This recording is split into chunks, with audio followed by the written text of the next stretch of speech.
Neon bleeds across the market's glass roof like a slow, toxic tide, bathing the chrome stalls in shifting pinks and blues.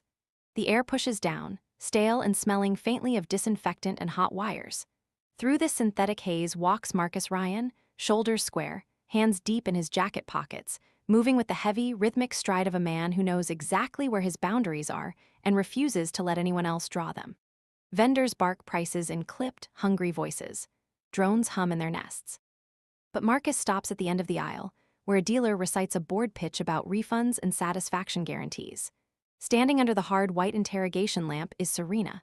Violet skin, long green hair damp from the vent's mist, and eyes the color of oxidized silver that track Marcus without a flicker of appeal. She wears thin, transparent wraps designed to showcase shape and shame in equal measure. A digital tag at her collarbone flashes a rental code and a countdown timer. Guaranteed your money back if she doesn't satisfy you tonight, the dealer drones, tapping his slate. Marcus doesn't look at the slate, he looks at her. Name, Serena. Her voice is low, flattened by too many years of being inventory. Marcus, he says, no pitch, no promise. He turns to the dealer. Transfer and go. The dealer smirks, rolling his wrist to sync the credit transfer. Refund if you aren't smiling by morning. Marcus's jaw tightens, a subtle grinding of teeth. She leaves with me dressed. Before the dealer can object, Marcus slides his leather jacket off and settles it over Serena's shoulders. His hands are careful, thumbs kept away from her skin. The heavy leather swallows the cheap wraps and dulls the lamp's glare. For the first time, Serena's chest eases on the exhale. The release tag flashes green. We're done, Marcus says. He guides her toward the lifts, an open palm hovering behind her back, not touching unless she chooses it.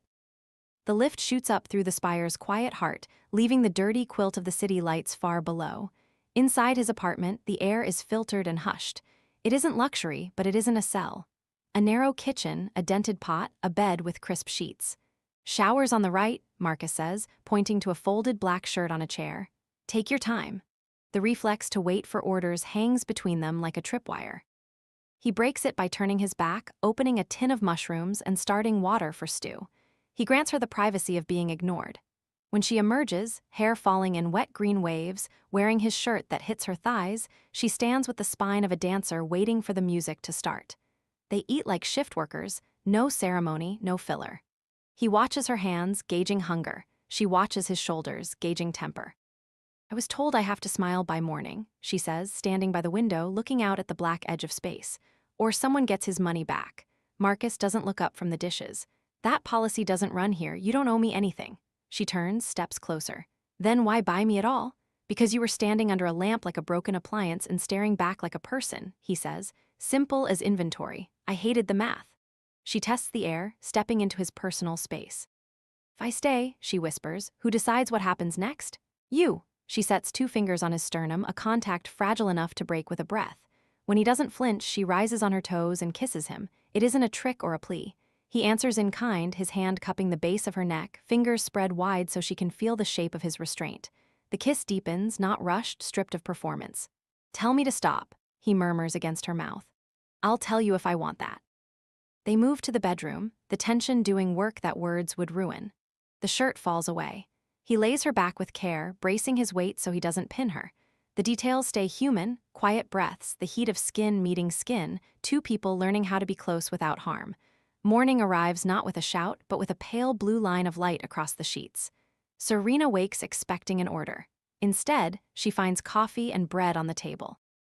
Marcus is already up, sleeves rolled, leaning against the counter. You're not asking for your refund, she notes, wrapping the sheet around her. I didn't buy a service, Marcus says, his voice level. He reaches into a drawer and slides a digital chip onto the table. It pulses a faint green. I bought you out of that stall. Serena stares at the chip. The proof of purchase. This says you're mine, Marcus says, which means you're free, you're not property, you're a person in my home. If you want to walk out, I won't stop you. The honesty hits her harder than a blow. She traces the edge of the chip. And if I decide to stay, then you stay. She laughs once, a short, disbelief-filled sound. You make choice sound simple. It is. The days bleed into a new rhythm, quiet and domestic. It's a montage of small reclamations. He brings her a life kit. Comb, toothbrush, simple balm. He buys her a slate-colored dress that fits with dignity, replacing the wraps that were shackles made of cloth. They sleep side by side, her head resting on his thigh as he reads, a quiet anchor he refuses to disturb. But the true test isn't in the bedroom, it's at the door. Hydro Kitchen on level 12 needs hands, Marcus tells her one morning. I asked a friend. You'll get paid in credits. No tags. She searches his face for the trap. You're sending me out. I want you to stand on your own feet. If you're with me, it's because you choose it. Serena leaves. The apartment is silent. Marcus waits, the discipline of a former pilot keeping him steady, though his eyes keep drifting to the door. Hours later, the lock slides open. Serena steps in, hair tied back, smelling of steam and hard work. She drops a small bag of berries on the counter, her first pay, an offering. I worked, she says, breathless. I ate with them, and I came back. Marcus stands, the relief washing over him invisible but palpable. She crosses the room and climbs into his lap, burying her face in his neck. This time, the kiss is different. It's not tentative. It's hungry, unashamed, a claim laid upon a partner. Stay, he murmurs. I am.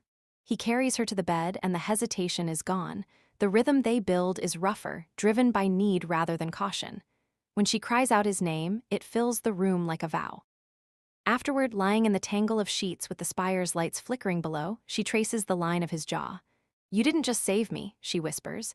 You gave me back myself. Marcus kisses her temple, his arm tightening around her. You walked out of that stall on your own feet. I just opened the door. Outside, the rain turns to mist. Inside, there is no timer counting down, no receipt to sign. Just two people in a room that belongs to them both, finally asleep in the quiet dark.